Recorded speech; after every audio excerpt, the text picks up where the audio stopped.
Assalamualaikum warahmatullahi wabarakatuh. Perkenalkan, nama saya Ahmad Mukhlasidin.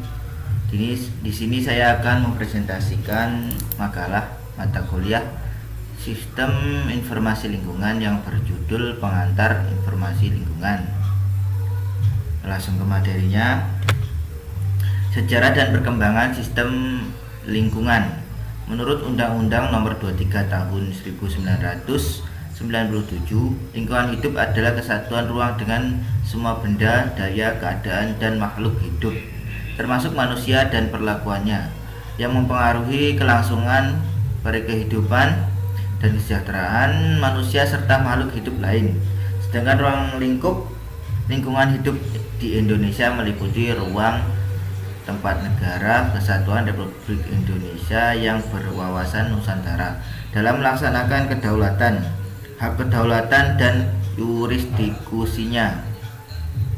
Dalam perkembangannya, lingkungan hidup dapat ekosistem, yaitu tatanan unsur lingkungan hidup yang merupakan kesatuan utuh menyeluruh dan saling mempengaruhi dalam membentuk keseimbangan, stabilitas, dan produktivitas lingkungan hidup. 2. Lingkungan sebagai kebutuhan manusia. Adanya lingkungan sebagai kebutuhan manusia ialah pertambahan penduduk dan meningkatnya kebutuhan manusia bisa menyebabkan lingkungan ikut dikorbankan untuk memenuhi kebutuhan hidup manusia serta meningkatkan kebutuhan manusia pada lingkungan di sekitarnya. Nah, pentingnya pemahaman lingkungan. Mewujudkan lingkungan menjadi isu penting bagi permasalahan lingkungan dengan membutuhkan manusia dan meningkatkan pertambahan penduduk serta meningkatnya kebutuhan manusia dalam perkembangan ilmu pengetahuan dan teknologi. Dan teknologi menyebabkan lingkungan ikut dikorbankan untuk memenuhi kebutuhan hidup manusia. Padahal antara manusia dan lingkungan hidupnya terdapat hubungan timbal balik. Hubungan timbal balik inilah yang dipelajari dalam ekologi. Ekologi menganut prinsip keseimbangan dan keharmonisan semua komponen alam. Semua makhluk hidup memegang perannya masing-masing dalam menciptakan keharmonisan dan keseimbangan alam.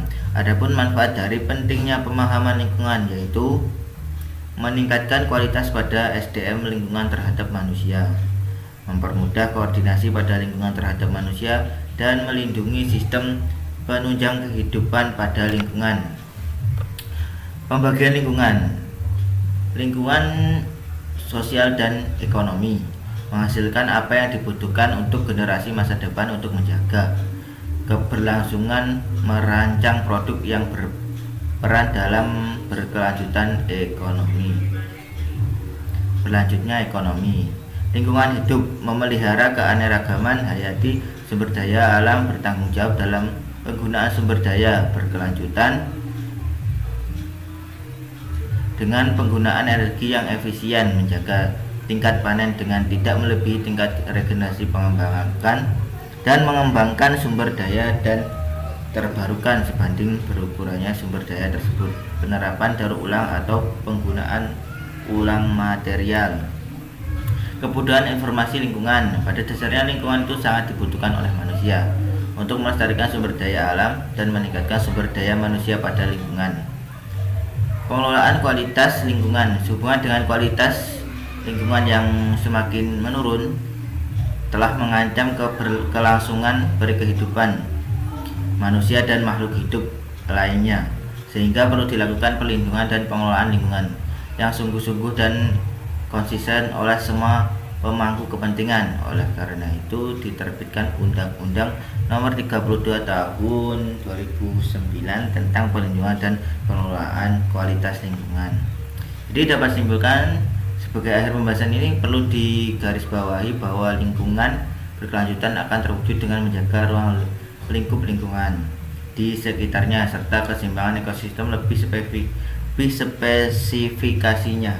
Hal utama yang ditekankan dalam mewujudkan lingkungan berkelanjutan adalah harus mampu melindungi lingkungan dan mengalami permasalahan-permasalahan yang terkait di dalam lingkungan dan kebutuhan manusia serta melestarikan sumber daya alam di sekitarnya.